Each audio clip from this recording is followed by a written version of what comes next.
aus der uralten Zeit. Zweitens die Saurierzeit von Karl Räder. In Zellezeiten, fürchterlich, sind riese Viecher rumgeschlich mit Schlangenhäls und Stachelschwänz und 1000 Zentner schwere Panzer. Mit stockwerkhoher Trampelbä und Rache voller Hogezäh, die hän einander totgebisse und hän sich gefresse und verrisse.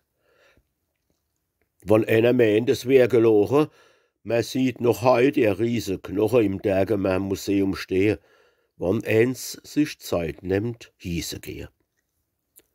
Die Dergemer Drachenfelsensachen sind vielleicht noch aus Selledare, wo wilde, wiedische Riesendrachen mit Stallder große Höllerache als ganz abscheulich hän gegauzt und Schwebeldamp und Feuer gespauzt und mit gedeelte Stachelzunge sich gegenseitig hän verschlungen.